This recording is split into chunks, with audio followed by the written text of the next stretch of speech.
There is a moment near the end of this story when everything that money could buy had been bought, and everything that money could not buy had been confirmed permanently as beyond reach, when a woman lay in the penthouse suite of the Beverly Wilshire Hotel in Beverly Hills, California, and the world outside her window continued as worlds do, indifferent to the fact that one of the largest fortunes in American history had been reduced to almost nothing, while the woman who had inherited it lay in a bed she no longer left, surrounded by half-empty glasses of Coca-Cola and books she could barely see, attended by nurses and lawyers, and the particular kind of silence that settles over a life when everyone who once wanted something from it has finally taken what they came for and gone.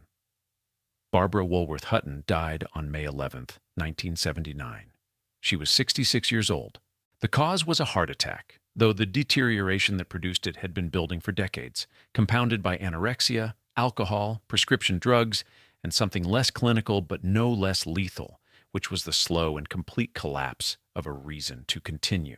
At the time of her death, approximately $3,500 was all that remained of a fortune that had once been valued at roughly $40 million, the equivalent of nearly $500 million in today's currency. She had inherited it from her grandfather, a man who had built one of the great retail empires of the 20th century from a single 5-cent store. She had spent it across 7 marriages, a constellation of palaces and jewels and titles, and a lifetime of searching for the one thing that no amount of money had ever been able to provide her. The story of Barbara Hutton is not, despite appearances, a story about spending. It is a story about what happens when the deepest wound a child can carry meets the largest fortune a child can inherit, and about the specific, predictable, and ultimately devastating consequences of that collision. It is a story about love, or the absence of it, and about the architecture of loneliness, and about how a 4-year-old girl who walked into her mother's bedroom on a spring morning in 1917 and found something no child should ever find spent the remaining 62 years of her life trying, with every resource available to the wealthiest woman in America, to undo what that morning had done to her. She could not undo it. No one could have. But before the fall, before the 7 husbands and the lost millions and the penthouse at the end, there was a girl in a mansion on the Upper East Side of Manhattan. And the world she had been born into was a world that had been built nickel by nickel and dime by dime by a man she would never meet, whose ambition created the fortune and whose failure to protect it created the catastrophe. Before we go any further, where in the world are you watching from today? Drop your location in the comments below, because this community spans every corner of the globe and it is always remarkable to see. And if you have not yet subscribed to this channel, now is a good moment, because we tell these stories the way they deserve to be told, completely, honestly, and without shortcuts. Hit subscribe and let us get into it. Now, New York City, 1912. To understand how $40 million becomes $3,500, you have to begin not with the girl who inherited the money, but with the man who made it, because the nature of the fortune shaped the nature of the disaster. And the distance between the world that produced the wealth and the world that consumed it is the central distance of this entire story. There is an arithmetic to the Woolworth fortune that is worth considering before the human story takes over, because the arithmetic reveals something about the particular cruelty of what happened. Frank Winfield Woolworth made his money in increments of 5 and 10 cents. Every dollar of the fortune that Barbara eventually inherited represented the accumulation of 20 individual transactions, 20 separate moments in which an ordinary American walked into a Woolworth store and exchanged a nickel for a spool of thread, or a bar of soap, or a tin of buttons. The $40 million that Barbara received in 1933 represented, in this calculation, approximately 800 million individual purchases, 800 million small acts of commerce performed by working people in small towns and cities across America. The fortune was, in its origin, democratic. It had been assembled from the bottom up from the pockets of millions of people who would never possess wealth at any scale, and who could not have imagined that the nickels they spent on household necessities were building a fortune that would be dissipated across 7 marriages, a collection of palaces, and a jewelry collection that included stones once worn by Russian empresses. The distance between those nickels and those emeralds is the distance that this story traverses. Frank Winfield Woolworth was born in 1852 in Rodman, New York, the son of a potato farmer, and he grew up in circumstances so far removed from the life his granddaughter would lead that the two existences might as well have occurred on different planets. He was not a natural salesman. He was, by his own later admission, among the worst salesmen who had ever attempted the profession. What he possessed instead was an understanding of display, of presentation, of the way ordinary people responded to being able to see and touch the things they might want to buy. And this understanding, applied with relentless discipline over 4 decades, built one of the largest commercial operations in the history of American retail. He worked as an unpaid apprentice in a dry goods store in Watertown, New York, starting in 1873, and he was, by the admission of everyone who observed him, completely unsuited to the work of selling merchandise to customers who walked through the door. What he could do, what he discovered he could do, with an instinct that would prove more valuable than salesmanship, was arrange a window display. He had an eye for how objects should be presented, for the way a customer's attention moved across a surface, and his employer noticed and assigned him the role permanently. From that single observation, the understanding that people bought what they could see and touch rather than what they were told about, the entire Woolworth empire would eventually grow. His first store opened in Utica, New York, on February 22, 1879. He had borrowed $300 to stock it. Everything cost 5 cents. The store failed within weeks. His second attempt in Lancaster, Pennsylvania, where he expanded the price range to include 10-cent items, succeeded, and from that single surviving store in a small city, Woolworth expanded with a speed and ambition that reshaped the American retail landscape. By 1889, he had 12 stores. By 1900, 59, with annual sales exceeding $5 million. By 1911, when the F.W. Woolworth Company was formally incorporated, the chain had grown to 586 locations across the United States, and Woolworth controlled what amounted to a commercial empire built entirely on the principle that ordinary Americans, given access to affordable goods presented attractively, would buy in volumes that made 5-cent margins extraordinarily profitable. The monument to this empire was the Woolworth Building. Completed in 1913 in Lower Manhattan, Woolworth paid $13.5 million for it in cash, which was his way of making a point. He had been refused a loan by the Metropolitan Life Insurance Company years earlier, when he was still building the foundation of his business, and the decision to pay in cash for the tallest building in the world was, among other things, a message to every institution that had once doubted him. The building rose 792 feet and 60 stories above Broadway, making it the tallest structure in the world, a distinction it held for 17 years, until it was surpassed by the Tower at 40 Wall Street in 1930. It was called the Cathedral of Commerce, and the name was not entirely ironic, because what Woolworth had built was, in its way, a kind of church, a temple to the proposition that the accumulation of millions of small transactions could produce something colossal. The lobby was decorated with mosaic and sculpture and a gold-decked ceiling, and among the decorations was a vivid caricature of the frugal Woolworth counting his dimes, a self-deprecating touch that suggested the man retained some awareness of the absurdity of his position. A potato farmer's son presiding over the tallest building on earth, because he had understood, better than anyone, the commercial power of the nickel. Frank Woolworth married Jenny Creighton in 1876, and together they had 3 daughters: Helena, the eldest, Jessie, the middle child, and Edna, born in 1883, who would grow up to marry a man named Franklin Laws Hutton and give birth, on November 14, 1912, to the only grandchild who would carry the Woolworth fortune into the 20th century's most extravagant and most heartbreaking chapter. Franklin Hutton was the brother of Edward Francis Hutton, whose name adorned the investment banking firm E.F. Hutton and Company. Franklin was a skilled broker, an astute reader of markets, and a man whose professional competence was matched by a personal life of considerable wreckage. He drank heavily. He kept mistresses openly. He treated his wife Edna with a carelessness that was, even by the standards of wealthy men of that era, notable for its consistency.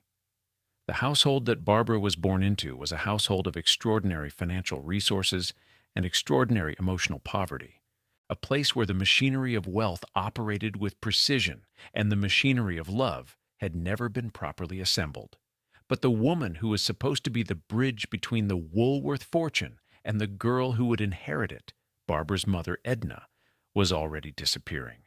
Not physically, not yet, but in the way that a person disappears when they have been betrayed so consistently and so publicly that the self they present to the world becomes thinner and thinner until there is almost nothing left. Edna was lonely. She was humiliated by her husband's affairs. She was, according to some accounts, driven into an affair of her own with Bud Bouvier, the youngest brother of John Vernon Bouvier, who would later become the father of Jacqueline Kennedy. Whether this is true or simply one of the stories that attach themselves to the family's wreckage is impossible to determine from this distance. What can be determined is that Edna Woolworth Hutton was a woman in crisis, and that the crisis was approaching its conclusion. May 2nd, 1917. Barbara was 4 years old. She walked into her mother's bedroom, as children do, looking for the presence that represents safety, and what she found was not safety. What she found was her mother's body. Edna Woolworth Hutton was dead at the age of 33. The official cause of death was listed as suffocation due to mastoiditis, an infection of the air cells behind the ear. The coroner, in what would become one of the more suspicious decisions in the administrative history of wealthy New York families, declared that no autopsy was necessary. The rumor that persisted for decades and that most biographers have treated as credible was that Edna had taken her own life by poison, driven to despair by her husband's relentless infidelity, and that the family had paid city officials to ensure that no formal investigation would complicate the narrative. Barbara was 4.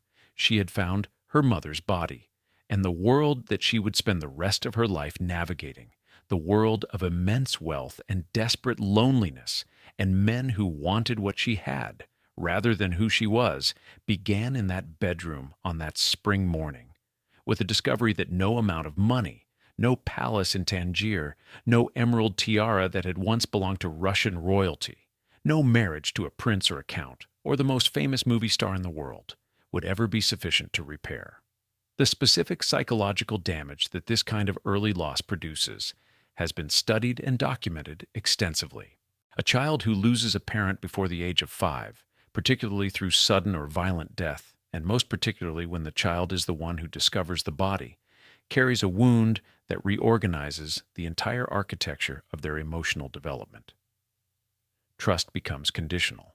Attachment becomes anxious. The child learns, at a level deeper than language, that the people who are supposed to protect them can disappear without warning, and this lesson, absorbed before the child has the cognitive tools to process or contextualize it, becomes the foundation on which every subsequent relationship is built. Barbara Hutton's life was, in many respects, a demonstration of this principle carried out on the largest possible stage with the largest possible resources, and producing the largest possible confirmation that no external resource can compensate for an internal absence. After her mother's death, Barbara was not so much raised as redistributed. She lived with various relatives for stretches of time. Her cousin Dina Merrill, the daughter of Marjorie Merriweather Post and Edward Hutton, later recalled that Barbara had lived with their family for a period following Edna's death. Governesses provided the daily structure that parents were supposed to provide, and did not. Franklin Hutton remained a presence in his daughter's life in the way that a bank vault is a presence, reliable in its function, empty of warmth. He provided money. He managed her inheritance with genuine skill. He did not provide the thing she needed, which was the unconditional assurance that she was loved for herself and not for the fortune she represented. Her closest bond during childhood was with her cousin Jimmy Donahue, the son of Edna's sister, Jessie. Jimmy had also inherited a portion of the Woolworth estate, and he grew up to develop the same constellation of dependencies and destructions that would characterize Barbara's life: the drugs, the alcohol, the relationships that burned through money and produced nothing durable.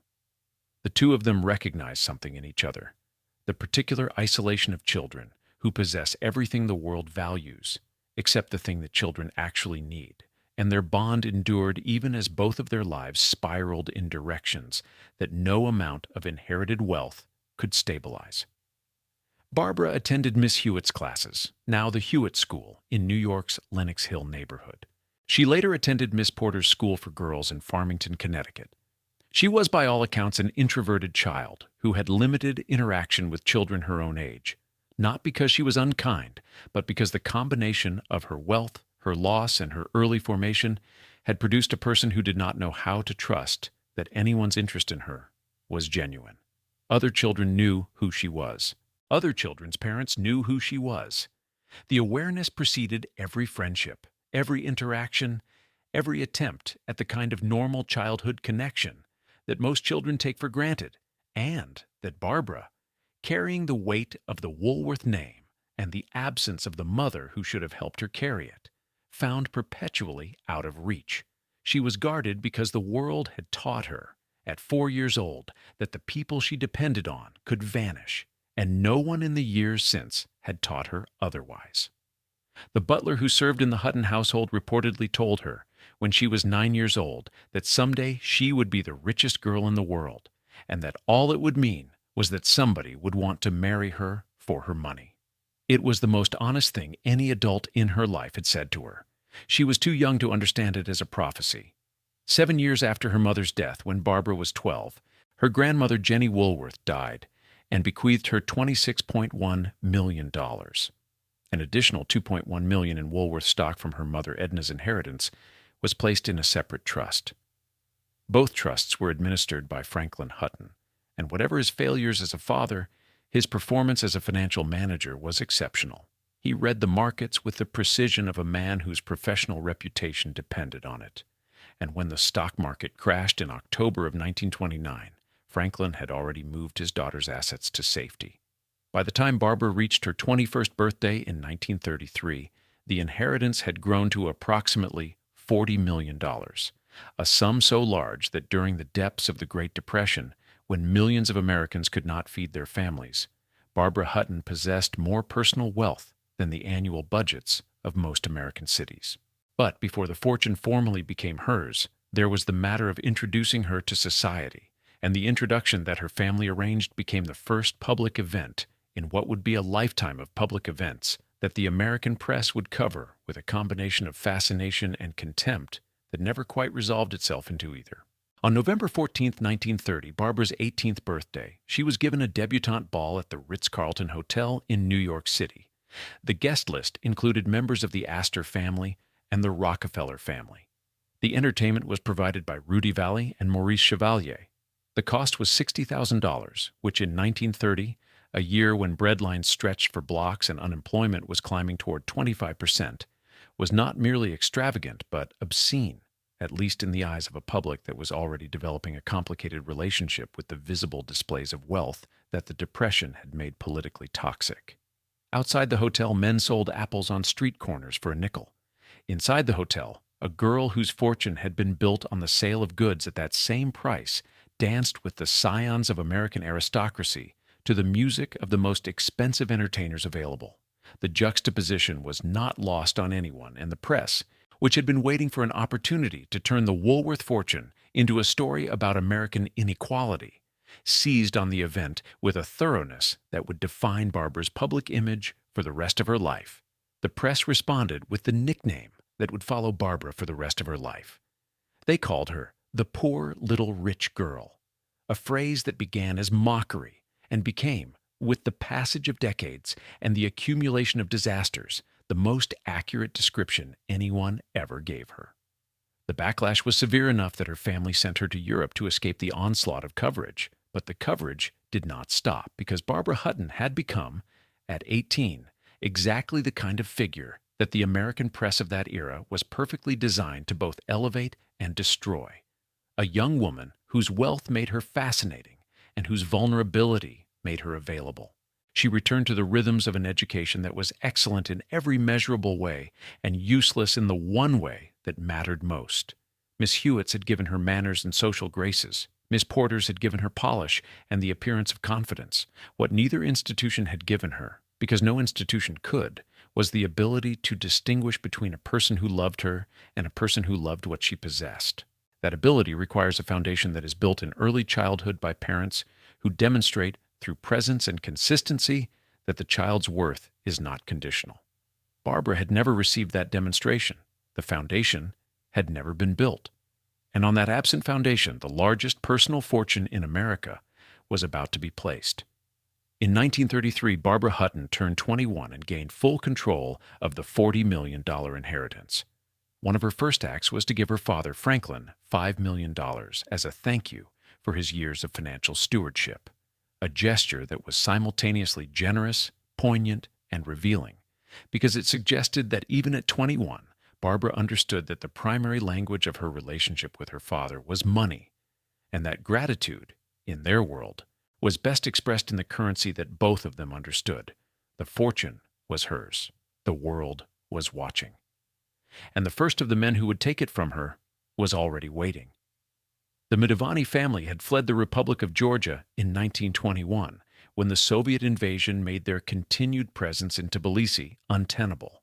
They arrived in Europe with very little money and a great deal of ambition, and they carried with them the claim that they were princes, a designation that sounded impressive to the American and European social circles they were determined to penetrate, but that was, in the technical language of Georgian nobility, considerably less grand than it appeared. Their actual rank was Asnauri, which translated to something closer to untitled minor nobility than to royalty. The distinction did not trouble them. What troubled the Mdivanis was the gap between their aspirations and their resources, and they addressed this gap with a strategy so consistent and so successful that it earned them a collective nickname in the society pages of the era. They were called the Marrying Mdivanis, and the name was deserved. Alexis Mdivani was already married when he met Barbara, married to Louise Van Allen, who was a member of the Astor family, and in one of the small cruelties that this story produces in abundance, a friend of Barbara's. The meeting between Alexis and Barbara was arranged in Biarritz, France, and it was not an accident. It was engineered by Alexis's sister, Russie, who had made the arrangement of profitable marriages for her siblings into something approaching a professional specialty. Russie assessed Barbara, identified the vulnerability, and set the mechanism in motion. When Barbara hesitated, Russie reportedly threatened to destroy her public image with bad publicity if she refused to proceed with the marriage, a threat that was effective precisely because Barbara's public image was already so fragile and so painful to her that the prospect of additional damage was intolerable. On June 22, 1933, in Paris, 20-year-old Barbara Hutton married Prince Alexis Mdivani. She had the fortune. He had the title. On their wedding night, in what would become one of the most cited details in the biography of Barbara Hutton, Alexis looked at his new bride and told her that she was too fat. The cruelty of the statement is worth pausing on, not because it was the worst thing that would happen to Barbara in any of her marriages, because it was not, but because it was the first, and because its consequences were both immediate and permanent. Barbara, who had spent her childhood looking for love and finding only its absence, internalized the criticism with the totality of a person who had never been given a stable sense of her own worth. She began dieting immediately. The dieting became restriction. The restriction became anorexia. The anorexia would follow her for the remaining 46 years of her life, destroying her health in stages and contributing to the physical deterioration that eventually killed her. 5 months after the wedding, Barbara turned 21 and Alexis gained access to her fortune. He spent with the confidence of a man who had married for exactly this purpose. The press, meanwhile, covered the marriage with a ferocity that reflected both the public's fascination with Barbara's wealth and its resentment of how that wealth was being deployed. The New York Daily News congratulated her on spending American nickels and dimes. The nickels and dimes collected from poor people in Woolworth stores, on a marriage to a foreigner whose name the editorial board claimed to have forgotten. The cruelty of the coverage matched the cruelty of the marriage, and Barbara, caught between a husband who had married her for money and a public that despised her for having it, had no shelter available in either direction. The divorce came in 1935. Alexis walked away substantially wealthier than he had been before the marriage. He died in an automobile accident not long after, which history records as a coincidence and which the particular narrative shape of Barbara Hutton's story makes feel, however irrationally, like the first in a long series of consequences that attached themselves to anyone who took her money and gave nothing real in return. What the marriage had established, beyond the specific financial damage, was a pattern. Barbara wanted love. She believed that marriage was the mechanism for obtaining it. She chose men who confirmed, through the cruelty of their behavior after the wedding, the deepest fear her childhood had created, the fear that she was not lovable for herself. And when the confirmation arrived, as it always did, she did not learn from it. She absorbed it, and she began looking for the next person who might disprove the fear, and the cycle continued. One might have expected the experience to make her cautious. It did not. Within months, another man had appeared, and this one would prove far more dangerous than the first. Count Kurt Heinrich von Haugwitz Hardenberg Reventlow was Danish, titled and possessed of a cruelty that Alexis Mdivani, for all his selfishness, had not approached. Barbara paid Reventlow approximately $1.5 million as a marriage settlement, which was, in the economics of the transaction, the purchase price for a second attempt at the thing she wanted most. They married in 1935, and for a brief period the arrangement appeared to be something different from what had come before. They built a home together in London, Winfield House, a grand property in Regent's Park that Barbara named for her grandfather, Frank Winfield Woolworth. And in February of 1936, Barbara gave birth to her only child, a son named Lance. The newspapers, with their characteristic sensitivity to the financial dimensions of every event in Barbara's life, called the baby the richest infant in the world. Lance's arrival should have been the beginning of something. Instead, it became the beginning of the worst period Barbara had yet experienced, because Count Reventlow, once he had a child, and the legal leverage that a child represented, allowed the full dimensions of his character to become visible. He was verbally abusive. He was physically abusive. On at least one occasion documented in the biographical record, he beat Barbara so severely that she required hospitalization, and he was briefly jailed for the assault. He controlled her through intimidation and through the custody of their son. And when he decided that Barbara's American citizenship represented a tax liability that threatened his own financial interests in the event of her death, he pressured her into renouncing it. In December of 1937, Barbara Hutton appeared in a New York federal court and formally renounced her American citizenship, taking Danish citizenship instead. The decision was presented as a matter of tax planning, and in the narrowest financial sense it was, but its true purpose, visible to anyone who understood the dynamics of the marriage, was to eliminate the American inheritance tax that would have applied to Barbara's estate, a tax that would have reduced the amount available to Reventlow if Barbara died. He was not protecting her fortune. He was protecting his access to it. The public reaction was devastating.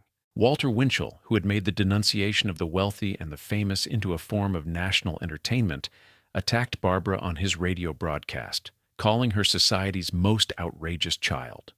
The New York Times, in an editorial, described her as despicable. The irony of the situation, an irony that was entirely lost on the outraged public, was that Barbara had not renounced her citizenship voluntarily in any meaningful sense of the word. She had been pressured into it by a husband who controlled her through intimidation and violence, a man whose interest in her tax status was an interest in his own financial position, and the country that was condemning her for the decision was condemning the victim of the coercion rather than the man who had coerced her. But nuance was not a quality that characterized public discussion of Barbara Hutton, and the condemnation was total. Within 2 days of her departure from American shores, 3 Woolworth stores in New York City closed, and 36 others were threatened with closure as customers and employees alike directed their fury at the woman whose name was synonymous with the chain, even though Barbara had no operational involvement in the company whatsoever. She had never managed a single store. She had never set a single wage. She had never made a single business decision that affected the lives of the thousands of employees who worked behind the counters that her grandfather had designed. But the public did not make these distinctions, and the employees of the threatened stores wired Barbara a message demanding that she order management to concede a living wage to the thousands of workers existing on starvation wages. She did not respond to the wire. She hired a public relations firm which began the process of publicizing her charitable contributions in an attempt to rehabilitate an image that had been by this point damaged beyond any public relations firm's ability to fully repair.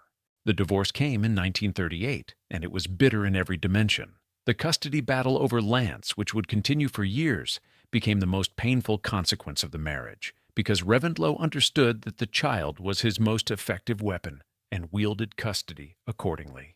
Barbara's emotional state deteriorated sharply in the aftermath. She began using drugs. The anorexia, which had begun on her wedding night with Mdivani and worsened throughout the Reventlow marriage, now became severe enough to compromise her health permanently. The physicians who treated her noted that the condition was likely to prevent her from ever having another child. Lance would be her only one. As the threat of war spread across Europe in 1939, Barbara left the continent and moved to California. She was 27 years old. She had been married twice, divorced twice, abused, exploited, publicly humiliated, and stripped of her citizenship. She had a son she was fighting to keep. She had a fortune that was already significantly diminished. And she carried, in addition to all of this, the wound that had started everything, the 4-year-old girl's discovery in a bedroom on the Upper East Side, which no amount of subsequent disaster had diminished, and no amount of money had healed. Hollywood, 1942. The war was raging across 2 oceans, and in the middle of it, in the strange and insulated world of the California film industry, Barbara Hutton met the one man who did not want her money. Cary Grant was, by 1942, among the most famous actors in the world. He was charming in the way that very few human beings have ever been charming, with a combination of physical elegance and comic intelligence that made him irresistible on screen and, by most accounts, genuinely appealing in person.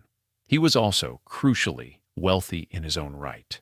He did not need Barbara Hutton's fortune. He did not need her name. He did not need anything from her except whatever it was that he found genuinely compelling about the woman behind the tabloid image. And the fact that he found something there, something worth pursuing and committing to, represents the single most hopeful chapter in her entire life. They married on July 8, 1942. The press, which had never met a dimension of Barbara's life that it could not reduce to a financial transaction, dubbed them Cash and Cary.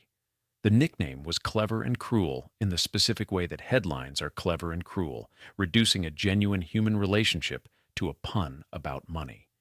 During the war years, Barbara did something that none of her previous marriages had enabled or encouraged.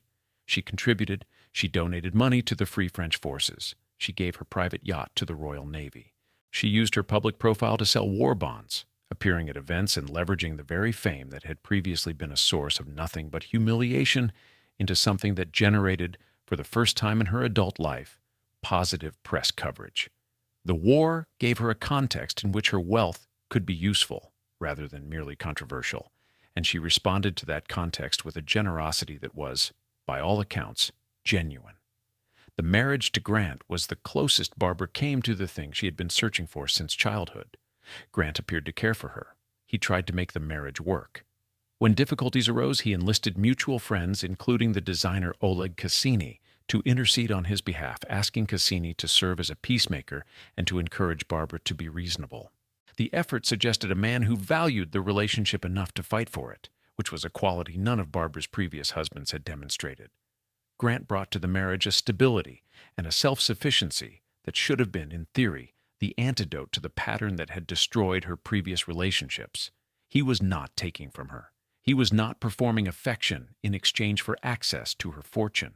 He was, by all available evidence, genuinely present. And yet, the marriage failed. It ended in 1945, 3 years after it began, and the specific reasons for its failure are not fully documented in the public record, which suggests that they were personal and interior, rather than financial or dramatic. Some accounts attribute the dissolution to Barbara's restlessness, her inability to settle into the routines of a functioning partnership, the ways in which a lifetime of instability had made stability itself feel threatening. Others point to the fundamental incompatibility of two people whose public images were polished and whose private lives were complicated by histories that predated their meeting. What is documented is what Grant did after the divorce, which was nothing. He took no alimony. He accepted no settlement. He walked away from the marriage without extracting a single dollar from Barbara's fortune. making him the only one of her 7 husbands of whom this can be said. He also remained close to Barbara's son Lance for the rest of Lance's life, serving as a genuine father figure in the absence of any other, a commitment that outlasted the marriage by decades and that revealed something important about Grant's character, which is that his attachment to the family was not contingent on his attachment to Barbara's money. The marriage to Grant is the most painful chapter in Barbara's story, not because it was the most abusive, because it was not, but because it demonstrated that even when the money was not the problem, Barbara could not sustain the connection she wanted. The wound ran deeper than exploitation. It ran to the level of her ability to trust, to be present, to accept love without the suspicion that it was conditional. Grant was not perfect, and the marriage was not without its own complications, but he was the closest thing to a genuine partner that Barbara ever found, and his departure left a silence that the 4 husbands who followed would attempt to fill with increasingly diminishing returns. After the divorce from Grant, Barbara left California and moved to Paris and then to Tangier, and the search that had already consumed 2 decades of her life continued with an acceleration that suggested not hope, but compulsion. Prince Igor Trubetskoy was the 4th husband. He was a Russian expatriate of limited means and considerable charm, who had made a name for himself in the world of motor racing. Barbara married him in Zurich in the spring of 1948, and that year Trubetskoy accomplished something genuinely remarkable. He drove the first Ferrari to compete in Grand Prix racing at the Monaco Grand Prix, and he won the Targa Florio, one of the most prestigious endurance races in Europe. He was, in his way, a genuinely accomplished man, and his passion for racing had a consequence that would outlast the marriage itself. Lance Reventlow, Barbara's son, was 12 years old at the time of the marriage, and Trubetskoy's involvement in motor racing ignited in the boy a fascination with speed and machines that would define the rest of his short life. Trubetskoy filed for divorce, and what followed was the most frightening episode in a life that had already accumulated more than its share of crises. Barbara attempted suicide. The attempt was reported in newspapers around the world, and the coverage carried the particular cruelty that the press reserved for Barbara Hutton, treating her despair as another chapter in the ongoing entertainment of her public collapse rather than as the medical emergency that it was. The poor little rich girl label, which had followed her since her debutante ball 20 years earlier, was deployed again, and the implication of the coverage was clear. A woman with this much money had no right to be this unhappy, and if she was, the unhappiness was a kind of performance, a rich person's indulgence rather than a genuine crisis. The coverage misunderstood the situation entirely, as coverage of Barbara Hutton so often did, because it assumed that wealth was a buffer against despair rather than, in Barbara's specific case, the mechanism that had produced it. The 5th marriage lasted 53 days. Porfirio Rubirosa was a Dominican diplomat, international playboy, and one of the most notorious figures in the mid-century social world. He had previously been married to Doris Duke, the American tobacco heiress, who was often described as Barbara's rival in the press, and the parallels between the 2 women were striking enough to have generated their own mythology. Both were heiresses to enormous American commercial fortunes. Both were pursued relentlessly by men who wanted their money. Both spent their lives in the international social circuit that connected New York to Paris, to the south of France, to Tangier. And both, at different points, married the same man, a man whose primary talent was the extraction of wealth from women who possessed it in abundance and who were vulnerable for different reasons to the specific kind of attention he provided.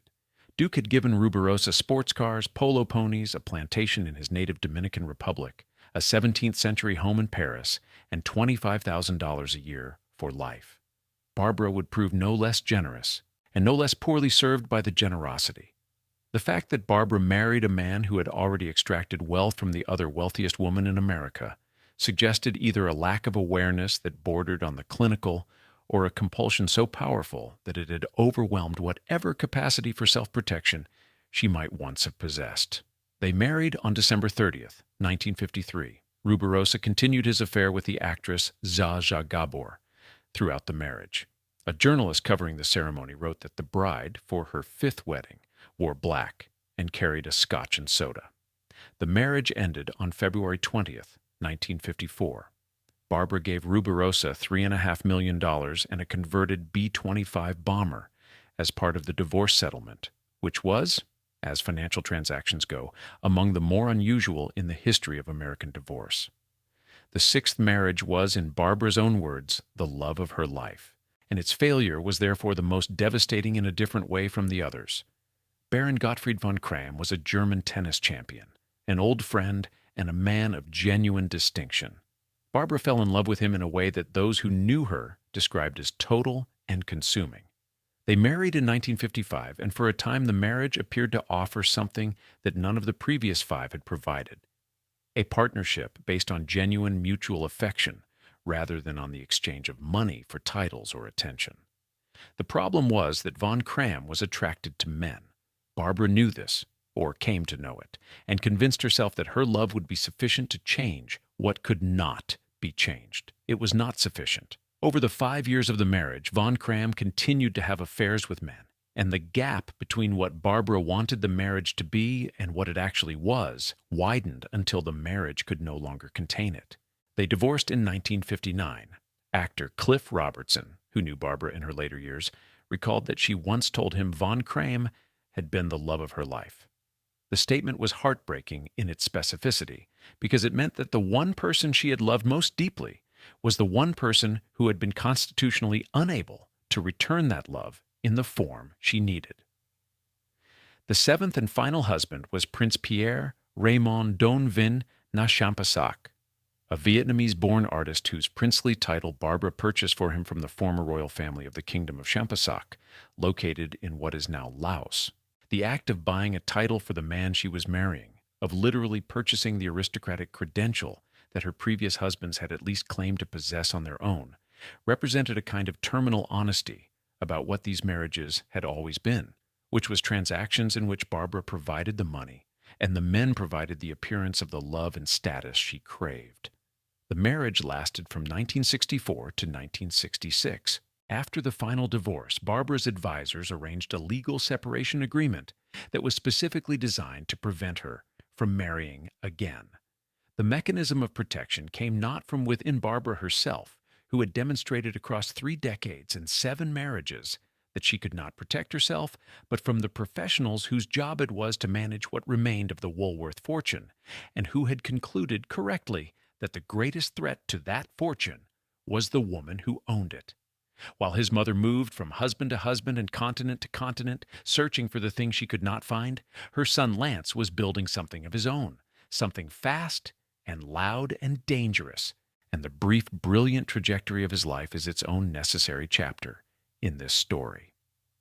Lance Reventlow had been born into the specific kind of wealth that announces itself before the child has any understanding of what it means.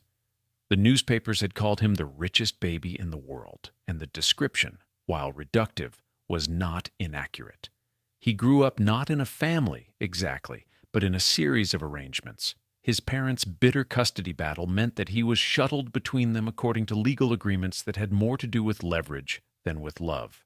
His mother was inconsistent, sometimes present and doting, sometimes absent and consumed by the latest marriage or crisis. His father was controlling and manipulative, at one point in 1945 abducting the 9-year-old Lance and taking him to Canada before he was eventually returned. The most stable relationship of Lance's childhood was, remarkably, with a man who was not his biological parent. When Barbara married Cary Grant in 1942, Grant took the troubled boy under his wing with a commitment and warmth that the boy's actual parents had never consistently provided. The bond between Grant and Lance survived the divorce. Grant remained a presence in Lance's life for decades, a constant in a childhood defined by inconstancy. And when the end came, it was Grant, not Barbara, who was there. In Hollywood, Lance became friends with James Dean, and the two shared the particular recklessness that young men with too much money and too little parental supervision sometimes develop into a lifestyle. Lance was one of the last people to see Dean alive, speaking with him just minutes before the car crash that killed the actor on September 30th, 1955. The proximity to that death might have served as a warning. It did not. What Lance found in motor racing was the thing his mother had been searching for in marriages, a purpose that felt genuinely his, distinct from the fortune and the name and the tabloid coverage that had defined his existence since birth.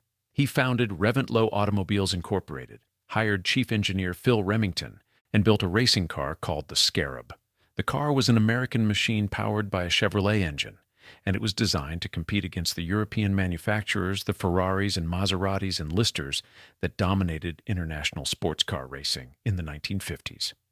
The Scarab succeeded. Lance and his hired driver Chuck Daw won the majority of major sports car events they entered in the United States.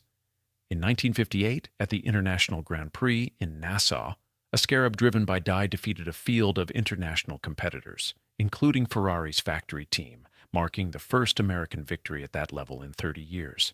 Lance attempted to take the Scarab into Formula One racing in Europe, with less success. The front-engine design that had dominated in American racing was being overtaken by the rear-engined revolution pioneered by Cooper, and the Scarab, for all its American muscle, was a generation behind the engineering curve. Lance shifted operations to Britain, but the results were disappointing. The team never achieved in Formula One what it had in American sports car racing, and the gap between ambition and result was, for a young man who had grown up surrounded by the gap between his mother's emotional ambitions and her emotional results, perhaps more familiar than it should have been. He returned to America, built a rear-engine prototype that showed genuine promise, then lost interest before its testing was complete, a pattern of engagement and withdrawal that characterized his relationship with racing and with much else in his life. In 1962, he shut down the racing operation, leased the California facilities to Carroll Shelby, who would use them to build the Cobra, and walked away from motor racing entirely. He married actress Jill St. John, divorced her in 1963, and then married Cheryl Holdridge, a former Mouseketeer on the Mickey Mouse Club television program, on November 6, 1964, in a lavish Hollywood ceremony, attended by 600 guests. Barbara, ill and deteriorating, could not attend.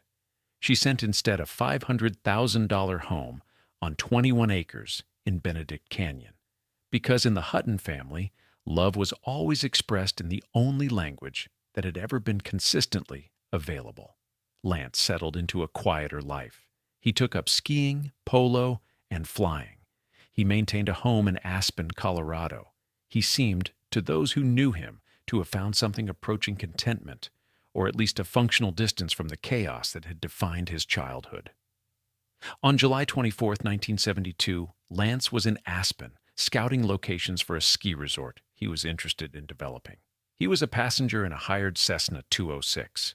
The pilot was a 27-year-old student with 39 hours of total flying time, an inexperience so profound that the decision to put him in the cockpit in conditions that were already deteriorating borders on the incomprehensible.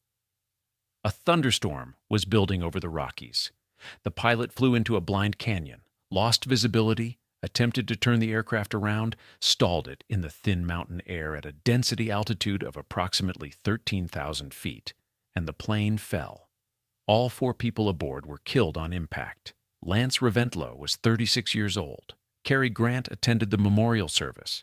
Barbara Hutton, already confined to her bed, already separated from the world by illness and grief and the accumulated weight of 6 decades of loss, did not attend the funeral of her only child. The boy she had brought into the world in a London mansion named for her grandfather. The boy whose custody she had fought for and fought for again. The boy who had found in racing cars the one thing that felt genuinely his, was gone, and with him went the last reason Barbara Hutton had to pretend that the life she was living was a life worth holding on to. To understand what was lost when the fortune finally disappeared, you have to understand what Barbara had accumulated during the decades when money was still something she possessed in abundance, because the scale of the accumulation is part of the story's meaning. It is not merely a catalog of luxury. It is the physical evidence of a search conducted with unlimited resources and no success.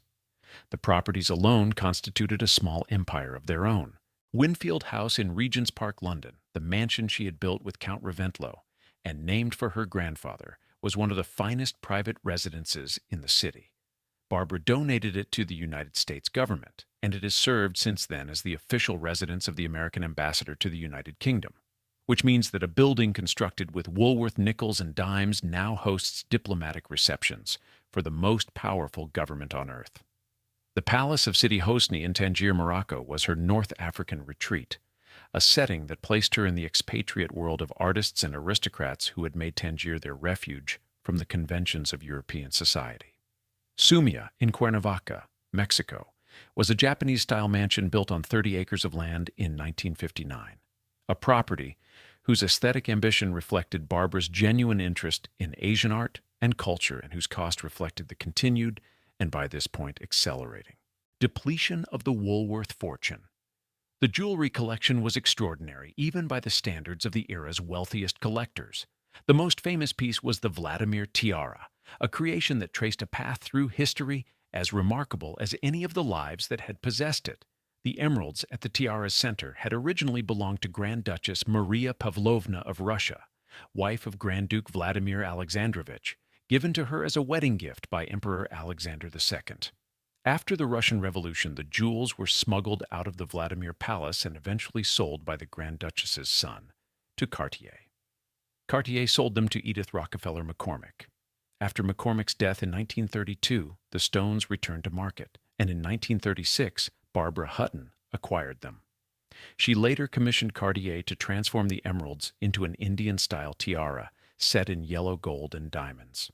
The piece was and remains one of the most significant jewels of the 20th century, a physical object whose provenance connects the Russian imperial court to the American Woolworth fortune through a chain of exile, commerce, and reinvention.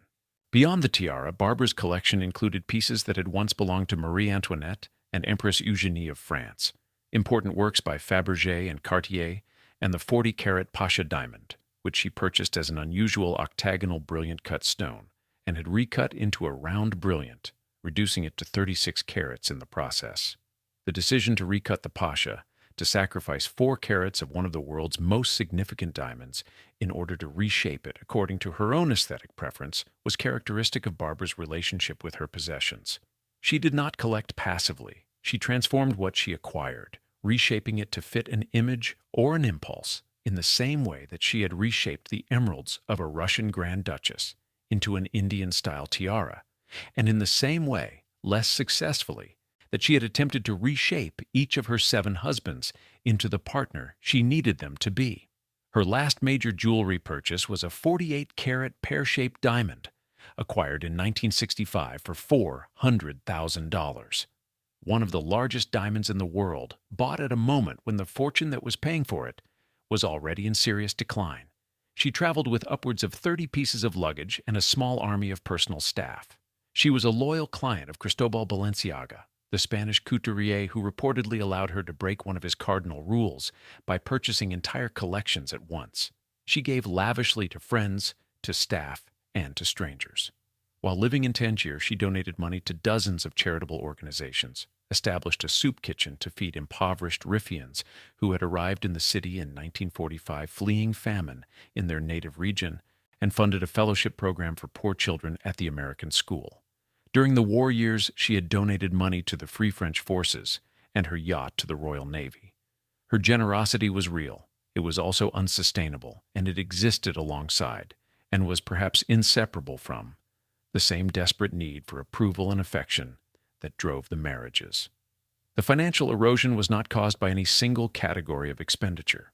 It was the cumulative effect of 7 divorce settlements, a lifestyle of extraordinary extravagance maintained across 4 decades, a pattern of impulsive generosity that no financial advisor could fully contain, and the alleged mismanagement of her remaining assets by her longtime lawyer Graham Madison, whose business dealings on her behalf were later described by biographers as questionable at best. The fortune that had been $40 million in 1933, the equivalent of nearly $500 million today, was being consumed from multiple directions simultaneously, and by the late 1960s, the consumption had begun to outpace even the extraordinary principal. By the late 1960s, the surface was beginning to crack. In 1968, Barbara was living at Claridge's in London, one of the most prestigious hotels in the world, but the luxury of the address could not disguise the reality of what was happening inside the suite. Friends who visited found her much changed. She was spending most of her time in seclusion. The anorexia that had begun on her wedding night with Alexis Mdivani 35 years earlier had reduced her body to a condition that alarmed even those who had known her for decades. The alcohol dependency that had worsened with each failed marriage was now constant. Prescription drugs provided a chemical buffer between Barbara and the reality of her circumstances. But the buffer was increasingly thin, and the reality was increasingly difficult to avoid. The fortune was disappearing. Not slowly, not in the gradual way that large estates sometimes diminish over generations, but actively, visibly, in a way that the people around Barbara could measure in the progressive liquidation of assets that had once seemed inexhaustible. Paintings were sold, jewelry was sold. Properties that had been accumulated across 3 decades of marriage and travel and compulsive purchasing were quietly put on the market.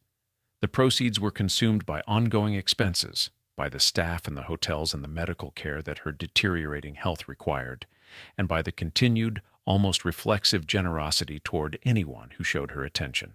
The financial accounting, conducted in retrospect, reveals the scale of the dissipation. 7 divorce settlements had transferred millions to men who had contributed nothing to the fortune's creation. Decades of maintaining multiple residences across continents, each staffed and furnished to the standard that Barbara had been raised to consider normal, had consumed millions more. The jewelry purchases, the art acquisitions, the couture wardrobes, the private travel with 30 pieces of luggage and an entourage of attendants, all of this represented a sustained rate of expenditure that would have been difficult to maintain even with the fortune at its full strength. And the fortune had not been at full strength for decades. Compounding the personal expenditure was the alleged mismanagement by Graham Madison, her longtime attorney, whose handling of Barbara's remaining assets and business affairs was described by biographers as involving questionable deals that accelerated the erosion beyond what even her spending alone could account for. Lance's death in July of 1972 was the event from which there was no recovery. The loss of her only child, the one person she had created, the one relationship that was entirely hers, regardless of how inconsistently she had maintained it, removed whatever remaining structure was holding Barbara's life together. She retreated into a grief that had no bottom, a grief compounded by the fact that she did not attend her own son's funeral, could not attend it, was so physically and psychologically diminished that the journey from wherever she was to wherever Lance was being mourned was beyond her capacity. She moved to Los Angeles, to a hotel, to a single room, and there, in the penthouse of the Beverly Wilshire, the last chapter of Barbara Hutton's life played out in a space that was simultaneously luxurious and desolate, the physical embodiment of the contradiction that had defined her existence from the beginning. The penthouse suite of the Beverly Wilshire was not inexpensive, and the fact that Barbara continued to occupy it as her fortune dwindled to nothing was itself a kind of statement, though whether it was a statement of defiance, of denial, or simply of the inability to conceive of an alternative is impossible to determine from the outside. She had lived her entire life in the finest rooms available, in mansions and palaces and hotels that represented the highest level of material comfort the world could offer. The penthouse was the last of these rooms, and it became, in the final years, less a residence than a container for a life that had ceased to function in any recognizable way. The world outside the penthouse continued without her. The 1970s moved forward with their own concerns, their own dramas, their own wealthy and famous people, generating the headlines that had once belonged to Barbara Hutton. She was no longer news. She was no longer the poor little rich girl whose every marriage and every purchase and every public appearance generated coverage and commentary. She was simply an old woman in a hotel room, and the indifference of the world that had once been obsessed with her was, in its way, the final cruelty, though she was likely too ill and too sedated to register it as such. The staff at the Beverly Wilshire attended to her needs with the professional discretion that high-end hotels extend to long-term guests whose circumstances have become complicated, and the penthouse became a world unto itself, sealed off from the city below and from the decades of history that had brought its occupant to this final, quiet, expensive room.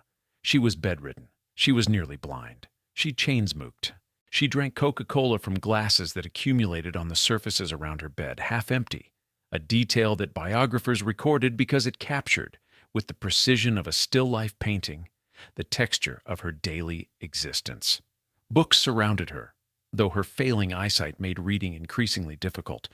Nurses attended her around the clock. Doctors kept her in what was described as a continually drugged state, a medical management strategy that prioritized sedation over recovery, and that reflected perhaps a collective judgment by those around her that recovery was no longer a realistic objective. Oleg Cassini, the designer who had known Barbara for decades and who had once been enlisted by Cary Grant to help save their marriage, visited her near the end and described what he found in terms that have become the definitive account of her final condition. She was very thin, he recalled. Gone. The spirit was gone. The life was gone out of her. Cliff Robertson, who visited with his wife Dina Merrill, Barbara's cousin, offered a description that was equally devastating and slightly more precise. She had a sweet lost quality, Robertson wrote. A sensitivity. She also had a strong and determined mind. She was surrounded by sycophants, by people on her payroll. Barbara was a virtual cocoon. She refused to get out of bed. The visitors dwindled as the years passed. The administrators and lawyers came to update her on the progressive erosion of her assets, and these updates, delivered to a bedridden woman in a darkened hotel room, constituted the final accounting of a fortune that had begun with 5-cent purchases in small-town American stores, and that was ending in the penthouse of a Beverly Hills hotel where the woman who had inherited it lay waiting for the end with nothing left to spend and no one left to spend it on. The exception was Cary Grant. Of all the men who had moved through Barbara's life, the one who returned in the final years was the one who had never taken anything from her. Grant visited regularly, bringing bouquets of roses, sitting with the woman he had once been married to and offering the simple presents that she had spent her entire life and her entire fortune trying to purchase from men who were not capable of providing it for free. Grant's visits were, in their quiet way, the most devastating detail in the entire story, because they demonstrated that the thing Barbara had wanted had existed all along, that it was available, that it did not cost $40 million or even 40 cents, and that she had been unable to hold on to it when she had it, unable to recognize it when it stood in front of her, unable to do anything with it except let it go and spend the rest of her life trying to buy it back from men who were selling something else entirely. On May 11th, 1979, Barbara Hutton suffered a heart attack in the penthouse suite of the Beverly Wilshire Hotel and died. She was 66 years old. At the time of her death, approximately $3,500 was all that remained of the Woolworth fortune, though some people close to her later disputed this figure, suggesting that the final accounting was not quite as dramatic as the biographers made it sound. The dispute over the exact number is, in the end, irrelevant. Whether the remainder was $3,500 or $35,000 or some other figure, the essential fact is the same. One of the largest personal fortunes in American history had been almost entirely consumed in a single lifetime, spent not on investments or institutions or anything that might have outlasted the woman who spent it, but on the search for love conducted through 7 marriages and 100 lesser relationships, and a lifetime of gifts to strangers and friends and husbands and anyone else who demonstrated, however briefly, the willingness to pay attention to a woman who had been starving for attention since she was 4 years old. Only 10 mourners attended the simple ceremony at Woodlawn Cemetery in the Bronx. Some accounts say 16. The discrepancy does not matter. What matters is the scale of the absence, the fact that a woman who had been one of the most photographed, most discussed, most scrutinized figures in American public life for nearly half a century was buried in the presence of fewer people than attend most funerals in most towns in most countries on any given day. She was interred in the Woolworth family mausoleum, a structure built with the proceeds of 5-cent purchases, surrounded by the remains of the family that had produced both the fortune and the girl it destroyed. Nobody called the police because there was no crime to report. There was no mystery to solve. There was only the quiet conclusion of a life that had been, from the outside, among the most spectacular in 20th century America, and from the inside, among the most desolate. The woman who had inherited approximately $500 million in today's currency had died with almost nothing. The woman who had married 7 times had died alone. the woman who had possessed palaces on 3 continents, diamonds that had once adorned the necks of empresses, a home in London that now housed the most powerful ambassador on earth, had died in a hotel room in Beverly Hills, attended by nurses, visited by lawyers, and brought roses by the one man who had never wanted anything from her except the thing she had never been able to give. What remained of Barbara Hutton, after the money and the husbands and the headlines were gone, was a question. Several questions, actually, and the answers depend on what you believe the story is about. Winfield House still stands in Regent's Park, London. The American ambassador still lives there, hosting dinners in rooms that were designed for a woman who renounced the citizenship of the country whose flag now flies above the front door. The Woolworth Building still stands in Lower Manhattan, 792 feet of Gothic splendor paid for in cash by a man who understood, better than almost anyone in the history of American commerce, what ordinary people wanted and how to give it to them cheaply. The building was designated a National Historic Landmark in 1966. It remains one of the most recognized structures on the New York skyline. The 5-and-dime stores that Frank Woolworth built are gone. The last American locations closed in 1997, nearly 80 years after their founder's death, and the corporate entity that had once been the F.W. Woolworth Company was eventually renamed Foot Locker, Inc., a transformation so complete that the original purpose of the company, the 5-cent store that served the ordinary American household, survived only as a historical curiosity and a name on a building in downtown Manhattan. Before Woolworth stores closed, they had been among the largest food service retailers in the country, maintaining nearly 1,000 lunch counters where working people ate grilled cheese sandwiches and ice cream sundaes at prices they could afford. The stores had been the places where children bought their first toys and where families found the basic household goods that made daily life functional.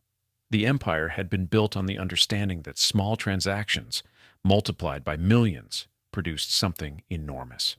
Barbara Hutton's life was, in a sense, the inverse of that proposition, a demonstration that enormous resources, divided by an endless series of emotional transactions that produced nothing, could be reduced to almost nothing at all. The fortune that the stores produced, the fortune that passed through 3 generations in less than a century, was consumed almost entirely by a single heir whose life demonstrated, with a thoroughness that no financial planner could have invented as a teaching exercise, the consequences of placing unlimited wealth in the hands of a person who had been given no preparation for carrying it and no foundation on which to build a life that could withstand its weight. The television film that told her story, Poor Little Rich Girl, aired in 1987, starring Farrah Fawcett. C. David Heyman's biography, published under the same title, remains the most comprehensive account of Barbara's life. Her jewelry, dispersed through decades of sales and auctions, continues to surface at the major auction houses, each piece carrying the provenance of Barbara Hutton as part of its value, her name adding to the price of objects that she purchased with money that no longer exists for reasons that no longer matter to anyone except the collectors who acquire them. Estate planners cite her story as a cautionary tale, and they are not wrong to do so. Frank Woolworth could have structured the inheritance differently. He could have established a spendthrift trust, an incentive trust, a mechanism that would have released the money gradually and conditionally, rather than in a single transfer to a 21-year-old who had never been taught to manage either money or herself. He could have built protections that anticipated the possibility that the heir would be vulnerable, that the money would attract predators, that the absence of parental love and the presence of unlimited wealth would combine to create a person whose generosity and whose self-destruction were expressions of the same impulse. He did none of these things. He died in 1919 when Barbara was 6 years old, and the fortune passed through a structure that assumed competence and stability in the heir and found neither. But the deeper failure was not financial. The deeper failure was the assumption, shared by Frank Woolworth and by the entire culture of wealth he inhabited, that money itself would be sufficient to protect the people it was given to. It was not sufficient. Nothing about the trust structure addressed the human being who would inherit the fortune, the child who had lost her mother at 4, who had been abandoned by her father, who had been taught by every experience of her childhood that her value was her fortune, and that love was something you purchased if you could find it at all, with the only currency anyone around you seemed to understand. Barbara Hutton married 7 times because she was looking for something that 7 marriages could not provide. She spent $40 million because the thing she was trying to buy was not for sale. She gave away palaces and diamonds and converted bombers and millions of dollars to men who took what she offered and gave nothing real in return. And she did this not because she was foolish, not because she lacked intelligence, not because she did not understand the pattern she was trapped in, but because the wound that had created the pattern was deeper than her understanding of it, and the money that might have been a tool for building a different kind of life became instead the fuel for the only kind of life she knew how to live. There are fortunes in American history that were built slowly and destroyed slowly, that passed through generations and diminished gradually, worn away by taxes and inflation and the ordinary entropy of inherited wealth. Barbara Hutton's fortune was not like that. It was built by a man who understood the value of a nickel and destroyed by a woman who never learned the value of anything, not because she was incapable of learning, but because the lesson she needed most, the lesson that she was worthy of love regardless of what she possessed, was the one lesson that no one in her life had ever thought to teach her. The Woolworth Mausoleum in Woodlawn Cemetery in the Bronx is still there. The building in Manhattan is still there. The ambassador's residence in London is still there. The emeralds that once belonged to a Russian Grand Duchess and passed through the hands of Cartier and Rockefeller heirs before reaching Barbara Hutton are still somewhere, set in gold, catching light. And the girl who walked into her mother's bedroom on a spring morning in 1917, who found what no child should ever find, who inherited a fortune built on 5-cent purchases and spent it searching for the one thing that 5 cents or $5 billion could not buy, rests now in the family mausoleum beside the people who made the money and the people who could not keep it. And the distance between what she was given and what she needed has at last ceased to matter. If this story stayed with you, please take a moment to like this video and subscribe to the channel. These are the stories that deserve to be told in full, and your support makes it possible to keep telling them.